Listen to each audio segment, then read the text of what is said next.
Le PM sénégalais Ousmane Sonko a posé ce mardi 3 juin 2025 un jalon important dans la dynamique de coopération régionale en Afrique de l'Ouest. Plusieurs accords bilatéraux ont été signés avec les autorités sierra-léonaises à l'issue d'une séance de travail entre les délégations des deux pays. Bonne nouvelle pour l'économie sénégalaise selon le dernier rapport de la Banque africaine de développement sur les perspectives économiques de l'Afrique. Le Sénégal pourrait inscrire une croissance record de 7% en 2025. Le document qui analyse la dynamique économique du continent indique que l'Afrique affichera des taux de croissance supérieurs à la moyenne mondiale en 2025 et 2026. Le Sénégal fait partie des pays les plus prometteurs grâce à la stabilité de ses politiques économiques et aux projets structurants en cours. À l'approche de la Tabaski 2025, les préparatifs s'intensifient sur l'ensemble du territoire. Le Sénégal aura besoin d'environ 2 millions de moutons pour satisfaire la demande sur une bonne partie provient des marchés locaux. Quelques 300 bêtes sont attendues des pays voisins, en particulier de la Mauritanie. Face à une situation économique jugée alarmante, Bougane Gueye Dany tire la sonnette d'alarme dans un message incisif. Le leader du mouvement Gëm Sa Bopp interpelle le ministre de l'économie Abdourahmane Sarr et appelle à des actions immédiates pour éviter l'effondrement économique du Sénégal à quelques jours de la Tabaski. Il plaide pour un sursaut national à travers un pacte de relance exclusif et transparent. Le député Thierno Alassane Sall a adressé une question orale au ministre des Finances et du Budget, Cheikh Diba, concernant la situation de l'endettement public du Sénégal et l'opacité entourant l'utilisation des fonds mobilisés. Le parlementaire exprime de sérieuses préoccupations quant à l'accélération de l'endettement et l'absence de transparence budgétaire. Le Sénégal n'a reçu aucun appui financier de ses partenaires majeurs tels que le Fonds monétaire international FMI et la Banque mondiale BM depuis un an, a affirmé ce lundi le ministre des Finances et du Budget, Cheikh Diba. Cette situation fait suite à la publication par le gouvernement d'un état des lieux des finances publiques couvrant la période 2019-2023 sous l'ancien régime de Macky Sall. Malgré une conjoncture économique jugée difficile, le ministre Diba a assuré que le Sénégal demeurait toujours sur ses appuis, s'exprimer ce matin lors du lancement de la plateforme de paiement digital. Rapport 2024 de la CENTIF, forte hausse des déclarations d'opérations suspectes. La cellule nationale de traitement des informations financières CENTIF a publié son rapport d'activité pour l'année 2024. Ce document fait état d'une augmentation des déclarations d'opérations suspectes qui passe de 807 en 2023 à 928 en 2024, soit une hausse de 15%.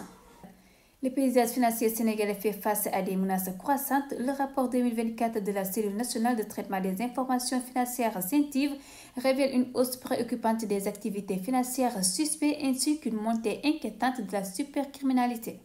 Affaire douane, Hadimba, un détournement spectaculaire en faveur de l'homme d'affaires après 8 mois de détention. Après 8 mois passés derrière les barreaux sous des accusations de fraude douanière, blanchissement d'argent et autres infractions financières, Hadimba a été entendu pour la première fois sur le fond par le juge. Une audition capitale en présence de ses avocats Maître Djibi Diallo, Leïty Ndiaye, Ciré Bathily et Souleymane Soumaré. Bougane Gueye Dany revient sur la situation du pays. Le quotidien des Sénégalais devient chaque jour plus invivable. Bougane Gueye Dany revient à la charge contre le tandem Diomaye Sonko pour une relance économique urgente. Le président de Gëm Sa Bopp estime qu'il est temps d'agir vite et maintenant pour sauver le Sénégal.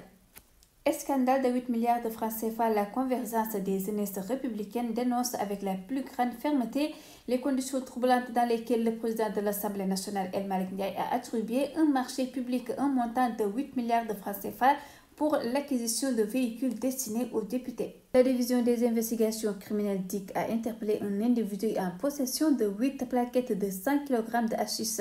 Selon la police nationale, cette arrestation fait suite à l'exploitation d'un renseignement opérationnel faisant état d'un réseau de trafic de drogue à la Sicap Liberté 5. Dans un post publié sur sa page Facebook, Waly Diouf Bodian a vivement réagi à la rumeur évoquant l'ancien président Macky Sall comme potentiel futur dirigeant d'une institution onusienne. Sa sortie ne manque pas de piquant. Il faut être en Afrique pour imaginer un seul instant qu'un fugitif ancien dictateur sanguinaire peut diriger l'ONU. Dissolution de l'APR, le député Maya Bembaye fait une grosse révélation.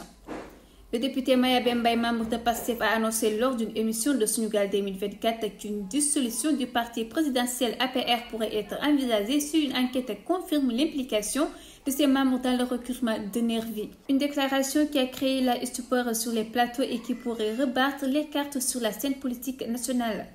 Crédibilité du dialogue national, Diouf Sarr plaide pour une loi d'orientation. Dans une déclaration rendue publique, Renaissance républicaine, dirigée par l'ancien ministre Abdoulaye Diouf Sarr, a formulé une contribution substantielle à la consolidation du dialogue national. Le comité scientifique du parti plaide pour l'adoption d'une loi d'orientation visant à encadrer juridiquement ce processus. Serigne Mountakha Mbacké, khalife général des Mourides, a débloqué 10 millions de francs CFA en soutien aux 7 blessés et aux familles des 11 personnes décédées dans l'effondrement d'un immeuble de 3 étages en construction à Touba. Tribunal de Dakar, Azoura Fall et Kairé condamnés à 6 mois de prison avec sursis.